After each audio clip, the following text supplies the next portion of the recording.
Nebraska Preps Postgame with Damon Benning and Jacob Padilla. It's the Nebraska Preps Postgame, and that's JP. I'm ODB. That's Jacob Padilla, and it was a night. Yeah, we got the proud papa over here of a state champion. How about that? Yeah, proud papa. Just the day was long, right? It's exhausting, and I know you're good at this, right? Like, let me just brag on Jacob here for a little bit. Like, you're very good at. You can go wire to wire, right? You'll go to 19 different things. You'll pay a price. You'll eat very little, sleep very little. Turn around, do it again. Like, you're really, really good at that. I'm not a sleeper, but I have a family. Yeah, I difference. I don't really know what they look like here as of late, right? But there's just a lot going on with Nebraska football revving up and doing what we're doing for BTN and on the call tonight for NET and parenting. Like, I haven't eaten. I'm hungry. I'm going to make it. I'm going to make it. Hey, we got about 28 more minutes of here. Get in, get out. And, it was quite a day, man. I ran home after the show and showered again real quick and watched a ton of the Ord and Fremont-Bergen game. We've talked about Bergen. We've talked about Koa and kind of that family and Ord being really, really good. They got the day started off as kind of just a culmination of things today, but it started with Ord and Archbishop Bergen, or Fremont Bergen for those of you watching at home. Yeah, and it got up to a slow start, 0-0 at the end of the first, and then Ord just took off and exploded, just dominated that second quarter. Yeah, that's a good football team. Yeah, right? For sure. I've done them in the finals a couple of times, and they've come up just short, and they ran into some buzzsaws, though. It's not like they were losing to bad teams, right? And the Chanticleers, they found a way to get it done today in impressive fashion. I think a lot of people liked Fremont Bergen today. Yeah, well, I mean, top seed there, having a really great season. Koa McIntyre's a great athlete, but second quarter, 137-7 in yardage, 21-0 in the score. And that was the ball game right there. Cause it's interesting, and we'll get to A in a little while, but we saw that game, in my opinion, change on the 50-50 jump ball from Koa McIntyre, basically under the shadows of his own goalpost. The 50-50 ball, it gets deflected, it's intercepted, and all of a sudden it's game on. Yeah, Quentin Reese took it back for the touchdown there. He had their first touchdown, too, on that broken play where the bad snap. Zach Smith picked it up off the turf, found his receiver for the touchdown to go ahead early, and then to kind of they got to stop and came right back with that, the pick six there to kind of really take control, and then from there they just kept running it down Fremont Bergen's throat. They really struggled with both the quarterback run game of Zach Smith and then Tommy Stevens taking the handoffs. Did you think? Yeah, Stevens is a man. Yeah, he's a full grown man. He was a load this afternoon for the chance. Did you think? Was something wrong with McIntyre in your opinion? Yeah, and it looked like he took a shot early in the shoulder, game. maybe. Yeah, and the shoulder was and they were talking about that on the broadcast as well. And you could see there was one. He ran it later on in the game and went down and looked like he landed on the shoulder. And he laid there for about 30 seconds before finally asking for somebody to help him up. Like, you could see it was really bothered him. He made some really nice plays of kind of scrambling around, keeping the play alive, finding some receivers downfield, but. They're just that Ord defense was all over him all night long. They tackled. Yeah, they were. So there's a couple things I was impressed with throughout the course of the day. Ord's physicality was one of them, but I should have been a believer because I watched them beat OC once, and they had beaten them twice. When I'd seen with my own eyes, and I'm thinking, this team's made a believer out of me. Yeah, and then just one of the most impressive plays of the game was Oakland Craig's a good football team, and they beat them twice. So heck of a season, and I think one of the most impressive plays I saw there was the second interception, also a tip where McIntyre had his running back out, was going to try to throw him over the top. They had defensive lineman Trayton Castle there, managed to get up and tip the ball up in the air for pretty good athleticism. That was a heck of a play to get a hand on that, because that play would have went for a nice gain if you could just get it over. Just barely got enough of it, tipped it up. then they went right back down and scored. So that was pretty much the game right there. Yeah, game of inches. That started the day off at the 3:15 time slot. 28-7 was the final. 28-7 final, and then we get to the 5 o'clock slates. A couple of them with D2 and D1. Yeah.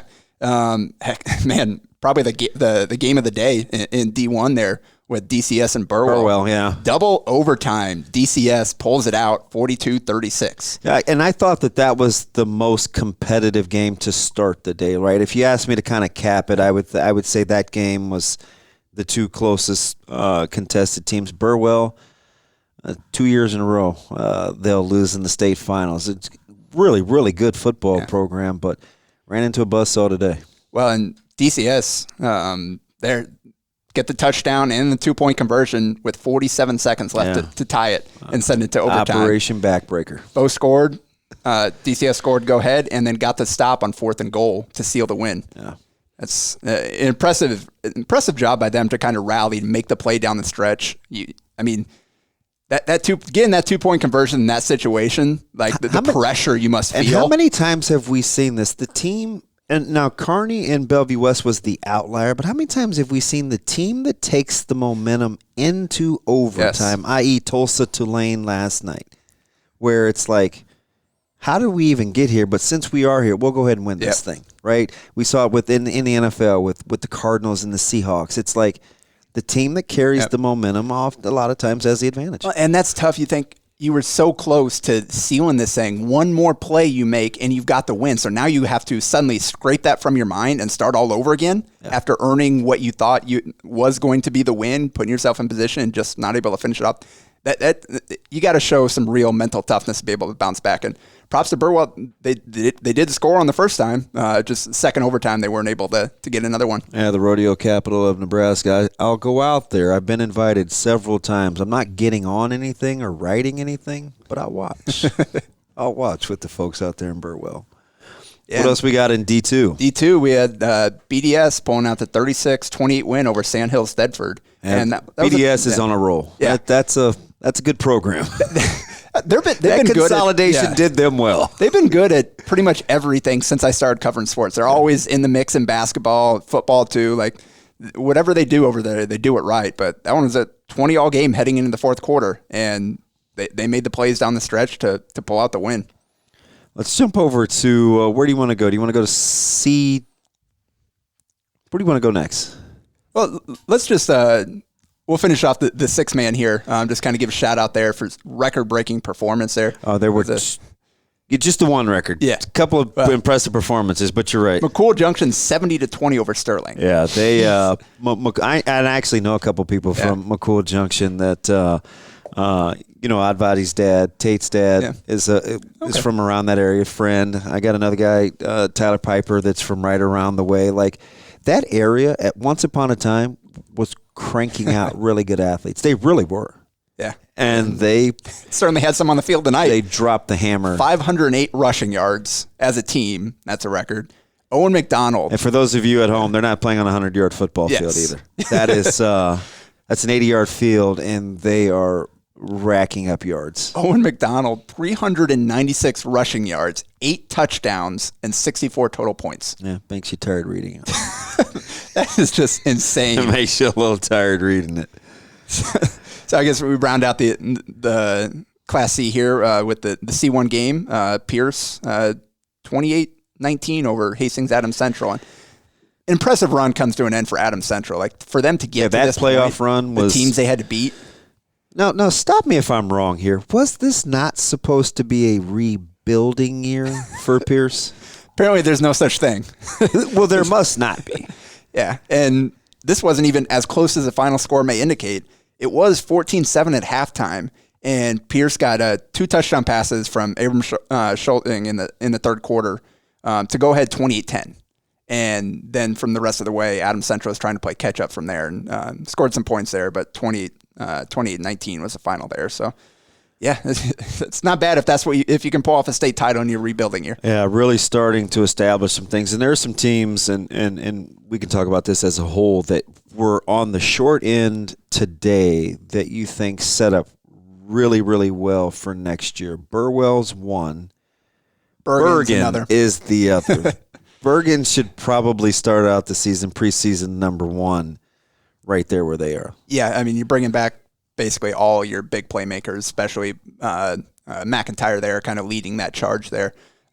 So to get to that point with basically all juniors on your team against a very senior-laden Ord bunch. Yeah, that's an impressive run, and like you said, will set you up heading into next season very well. Just having that confidence of knowing, hey, we got to the ultimate goal. We got there to the championship game, and now we get to run it back next year. Yeah, which is kind of the setup for B, which, Aurora playing a lot of sophomores and juniors against a very senior-laden bunch in Elkhorn. Aurora will be a team that we'll get to in 2021 because they'll be right there. But this Elkhorn bunch, this senior class, some say it's maybe the best senior class that they've had. When you look at their offers between the Graggarts, the Christos, the Aiden Youngs, hard to argue that this is not a top-shelf bunch. Yeah, and, I mean, we could go on and on listing off all the playmakers on that team. And Robinson. Yeah. Gachow. They've got a stack. It just goes on, and most of those guys are seniors. So and Stack may be the most underappreciated of the bunch. I really like him patrolling that secondary. He makes plays, and he'll come up and hit you. He'll occasionally make a play in the back end with an interception or a pass breakup, and then he'll come and churn out some tough rushing yards as the fullback kind of look in that offense. So they had 12 interceptions as a team. Yeah. Well, and they had another 2 tonight. That's pretty good. That's 14 on the season. Yeah, so Gannon Graggart had one, and Mikey Hart had one on a double pass. So I'm leaving or getting ready for the broadcast. We're trying to pull this up online. I look at the score. It's a 1-score game with Elkhorn and Aurora. What happened? Okay, so the final score was 42-19. At the half, it was 13-13, and Aurora actually had a chance to go into the halftime with the lead. They got the ball back and marched right down the field, got it to the 8-yard line, and then someone from Elkhorn went in there. Ethan Shaw was trying to rush it off the end. Someone in there went in there, popped the ball free, and DJ Robinson Long, I believe, recovered it. So they kneeled out the half. So you go into halftime, 13-13. Whole new ball game coming down the second half. Yeah, kind of killed momentum, right? Yep. The first half could not, outside of that fumble, could not have gone any more to plan for Aurora. They absolutely dominated the time of possession. I forgot, it was like how many, there were like a ton of plays on their first drive. They chewed up most of the first quarter on their first drive, went down and scored, take the lead. Elkhorn came back, tied it up, and then Aurora went down and scored again. And you thought maybe it was going to be a little bit of back and forth, and then Elkhorn takes control. Well, and then so it starts with with Aiden Young, 75-yard kickoff return for a touchdown, and that kid, he's the real deal. That was such a great way for a young man. Yes. I think has paid the price. Had an outstanding career, a multi-sport athlete to really set it off during his football season with that kick return. Yeah, he finished with 15 carries for 110 yards, that 75-yard kick return, and then he had the 2-point conversion too. So heck of a day for him. But so that got it started. That kick return tied the game. Then they got that fumble to keep it tied at halftime. Start second half, Elkhorn get the ball right down the field, score. Gannon Graggart picks off a pass. He can high point a ball, can't he? Oh, man. So he picked off a pass, and then they go nowhere on their drive. They end up fourth because of a phantom holding call and a couple incomplete passes. They end up with 4th and 17 from the 22-yard line. And they had already missed the field goal. So like, all right, we're going for this. Drop back, chuck it up the right sideline. Graggart went up, got it, tapped the feet down on the way out, corner to the end zone. So heck of in the span of like 4 or 5 plays there, dude completely turned the game, gave control to Elkhorn, and then they got a 3 and out, I believe. 3 and out, and then a couple plays later on 3rd and 6, so they get picked up 3 yards, 1 yard, 3rd and 6. Aiden Young bursts right through the middle of the line, sprints 46 yards for the touchdown. And just like that, it's 28-13. Yeah, what he's able to do on the edges and between the tackles, I think, is pretty extraordinary, especially for a guy that's a little smaller in stature. He's a really good inside runner. Yeah, that was actually the 35-13, actually. So 28 was the one before. But so, yeah, 35-13 after that big run. And then they get Aurora, second half, they started trying some different stuff. They go to a double pass. They actually tried one earlier in the half, but it wasn't there, so the guy ended up running it. Tried it again, and then Mikey Hart, with a heck of a play in the back end there, picks off the interception on kind of the double pass attempt and runs it back. So that ended, again, gave the ball right back to Elkhorn. They go down and score, and 42-13, and that's ball game. Aurora ended up adding another touchdown at the end there, but that ultimately only made the score look slightly better than it was. Yeah, we hop on over to Class A, and congratulations to Elkhorn. A lot of people thought that they were as talented as a lot of other teams in Class A. Yeah, and they got that experience, and Coach Mark Wortman talked about that after the game, like how much that helped them of like kind of going through that experience of playing up at that level against those kind of athletes. So you had an idea of what it took. And so now you come back, all these guys that they were juniors last year, now they're seniors with that experience under their belt, kind of took a little bit beating there, but learned from that and gained that experience. Now you brought that back down to Class B and really controlled things down the stretch. You know, the interesting thing is we hop over to Class A, there'll be some eerie similarities into some of the descriptions that you described about big plays, having control, something happens, and then it gets away from you. Really, really impressed. First of all, congratulations to Omaha Westside as they win 37-21. Maybe, so I can't really decide. Statistically, the game was much, much closer than that. But when I watch it, and the ability to just make big plays whenever you want to, I'm not sure if anything would change if they played that game again. Yeah, and just the last score I saw was 21-14 at halftime. I'm like, oh, this is interesting. Great job by Elkhorn South making this a game. I drove home from Elkhorn, turned on the TV, and I think it was 37-14. Yeah, and I'm like, well, I missed some stuff here. Yeah, so the interesting thing is it's 14-14. Yeah. And I look over at our radio partner, or at our television partner. I said to Larry Putney, I said, now here's the deal. That's a great answer by Elkhorn because it was punch, counter punch. Elkhorn threw the ball very well. Coy Wilkie with 2 touchdown passes. I thought Krause was fantastic. Glad he was able to play. Krause was up. If you just look at the players' performance tonight, Krause was in the top 5 or 6 of the top players that played tonight. He definitely played his A game. They had 490-some yards total offense. They threw the ball. He ran the ball. That wasn't the problem. The problem was Westside was 8 of 11 on third down. Elkhorn South 9 of 17. So. And we're at the half, went into the half, 5 of 7 from third down. So they slowed down considerably. And the best player on the field tonight was Cole Payton. He took over. It was 14-14. Elkhorn South scores. There's a minute 24. Textbook drive from Elkhorn South. You're thinking that's what they needed. They needed to answer. So I said to Larry Putney, I said, no, you have to concentrate here. You want to either get this into the end zone or make sure you don't allow a big return because you have 3 very dangerous returners, right? You know, they go the trio with Dickerson and Bretts, and I think Guyette is in the middle. And sure enough, it's a kick. It goes down to the 5. They don't get it in the end zone. Bretts returns it to Elkhorn South's 37-yard line. It's 1st and 10 with a minute 14 to go. Westside gets the ball at half, right? So you're thinking, hey, you can't give up any points. There's a potential sack. Richardson, number 55, has Cole Payton dead to rights, pulling him down. I saw that. Cole Payton shakes free. Unbelievable play. Has the presence and the wherewithal to go 20-some-odd yards down the field to Kobe Bretts for a touchdown. Broke the spirits of Elkhorn South. Yeah. Changed the whole game. They go up 21-14 at the half. They get the ball back in the third quarter. They score. Elkhorn South is down 2 scores. They turn it over. Westside scores again. Yeah. That's all it took. Yeah. And it was truly the Cole Payton show. Yeah, I think over 300 yards passing, 300 yards of total offense, and 5 touchdowns, 2 passing, 3 rushing. Like just what a game for that guy to go out on. He's an amazing player. Yeah, it just his and it was the little things. Whether it was he avoided a sack and threw it away, whether he would duck down to kill time on the clock. He has some poise, a little moxie. He understands what's going on around him. Very, very savvy.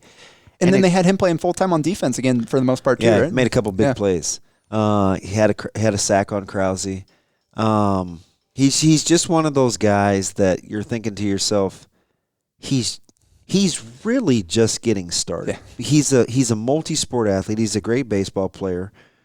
He still has the really long throwing motion as a quarterback. When he shortens that up, he already has a huge arm. Yeah. The sky's the limit for him. Yeah, he could not be any better of a fit for North Dakota State. Like, I mean, are they really going to establish three? Will he be the fourth quarterback in a row to play on Sundays? I mean, he's going to have a chance. Like, if he keeps, I mean, I wouldn't bet against him at this point. Everything I've seen throughout his high school career, I just would not bet against him. And the crazy thing was, I felt like offensively, that's as good as Elkhorn South could play. Coy Wilkie had one more catch than his season total coming in. He had 5 coming in. He had 6 tonight, 2 touchdowns. He was amazing. Krause had thrown the ball better tonight than he had at any point this season. And that might be the most impressive part of the win for Westside. I thought that would be the reason why Elkhorn South wouldn't be able to keep up, because they wouldn't be able to get that passing game going well enough to keep up with. They came out throwing the ball. They threw the couple quick hitches to Winterstein. Brett's broke them up. 2 big hits. And you're thinking, oh, wow, Elkhorn South's kind of out of character. Third play of the game, Elkhorn South has the ball. They hit Winterstein on an over route with Brett's trailing for 17 yards, and you're thinking, was Elkhorn South trying to prove a point? Is this to all the critics that this is what we can't do, this is what we are going to do? But props to Guy Rosenberg on staff for taking those shots, like not coming in afraid. Like, hey, we're going to do everything we possibly can. We're going to open up the playbook. We're going to bust out everything we've got here to give ourselves a chance. Yeah, offensively tonight, I thought they were really, really sharp. Defensively, they were good for 3 quarters against the run. Not the quarterback scramble, but the handoff run game. They held Rizak in check. As the game wore on, Dom started to get it going. They changed a little bit of the run designs. Cole Payton, the art of the improv. His ability to keep a play alive and be accurate, it was something to behold tonight. He was different. Well, and that's the thing. Like, we saw all season long. That's those kind of teams with those kind of quarterbacks are the ones that had so much success. I mean, Grant Gushdow for Elkhorn, same kind of thing. How underappreciated was he? Well, and yeah, Coach Wortman talked about it too. Like, he was a good player last year, but he came in a completely different player this season. He worked so hard in the offseason and then ended up it paying off this season with the year he had. And he had this ridiculous play where they had him sacked. He spun out of it, sprinted across the field, ran up the sideline for 24 yards. That should have been a negative play. It should have been a chance for Aurora to really get some momentum, maybe get the ball back, go marching down the field. And nope, I'm just going to go make this play here. And he had a couple other, they had some just massive gains through the air. Completions of 29, 31, 22, and 60 yards. That was Westside. I wanted to slow it down real time and get the screenshot. Cole Payton buys some time. Again, eludes another sack. When he threw it, I didn't think either foot was on the ground. He's off balance. He's going to his right. He's left-handed. He throws the ball to Dickerson, who kind of gets his face mask grabbed. He spins around. He makes the catch. To the ground, make it, yeah. The throw, though. Like, if you paused it and you see him on the follow-through, I don't think he has a foot on the ground. I mean, that is just big boy arm strength and a ball that only where Dickerson can get it. I was going to say, that's as impressive of a catch as it was, and it was a heck of a catch by Dickerson. Not bad. I didn't think he had it real time. I said, we may want to take a look at that one, but he caught it. Not bad for a cornerback showing those hands. But how about their willingness to use him on offense this year? And yeah, it seemed like they really did. Kept him involved emotionally. Any way he could have scored outside of throwing a touchdown, I think he scored. Yep. He had a scoop score, a pick six, a punt return, a kick return. He caught one. He ran one.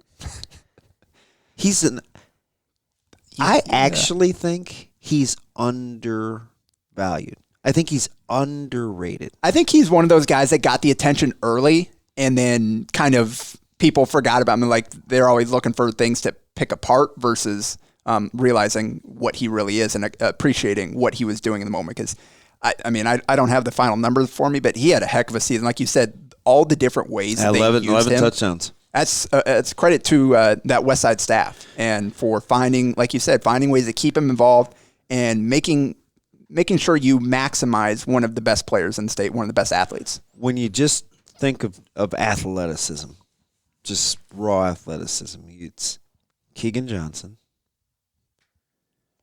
Avante Dickerson, and maybe the best, not the best player, but maybe the best talent. Where does Kobe Bretz belong in that discussion? He's interesting. Like, I'm really looking forward to seeing kind of how his career plays out at Nebraska. Listen, he's got a lot to build on. If he can handle the rigor, the day-to-day, he's as gifted as anybody. He's a Sunday talent. I've watched this. I watch him run. I watch it with the ease he can do. Now, he doesn't play hard all the time. He kind of gets in the. I mean, he's a 17-year-old kid. I mean, but his talent, he has very few peers. He made a couple of little effortless run catches tonight. He had one that was behind him. It doesn't even look like he's exerting energy. You watch him dive and you think, this guy just grabbed silver. Yeah. Right? he just medaled in diving and state championships.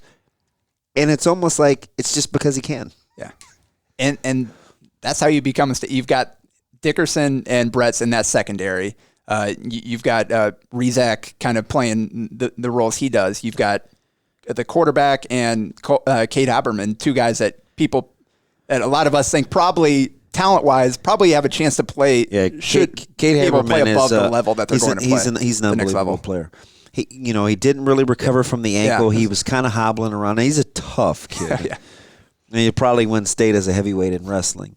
But they didn't even have his A game. But he's still so good. Yeah. That's a talented team. And not to give or diminish Elkhorn South, because I thought that was the best they'd played offensively all year. And they enough. Cole Ballard, Ben Warren was fantastic tonight. I think offensively, if you had to rank their offensive players, I think Krause 1, Wilkie 2, Warren 3, and it's probably more like 1A, 1B. They were all right there. They were very good on offense tonight. And Krause is the only senior of that group that you just mentioned. Yeah, there is a lot of young talent. So it'll be interesting to see what they look like next year. You got all that skill talent coming back. Obviously, you're replacing. Is Stratus a junior? Line. Yes, I believe so. So you'll have a quarterback with some experience coming back. What are they going to look like up front losing those seniors? Well, he's got a big arm. Yeah. Lefty can sling it. He tried to throw a little skinny. It ended up getting broken up, and I thought it was a key play in the game because they didn't convert it. It was one-on-one coverage, and Dickerson made a play. Elkhorn South continues to drive.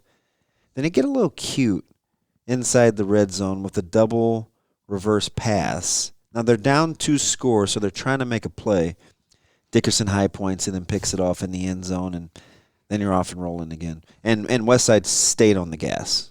That's just who they are. Yeah, I was going to say, that's one thing you're never going to have to worry about. If they smell blood, they're jumping on that. Yeah, they stayed on the gas tonight. I mean, it was a heck of a day, and a lot of games in which I felt like if a couple of plays go differently, a couple of games that got out of hand may have turned out a little different. I think Aurora Elkhorn, I think Westside, Elkhorn South, really in the Bergen-Ord game. I mean, if they don't get that pick six, it was tough sledding for Ord to move the ball early. Yeah, because outside of those 21 points, it was 7-7 in the second half. Like, nobody scored. Both sides really struggled to kind of finish off and get some points in the second half because Bergen went down and scored first drive of the second half.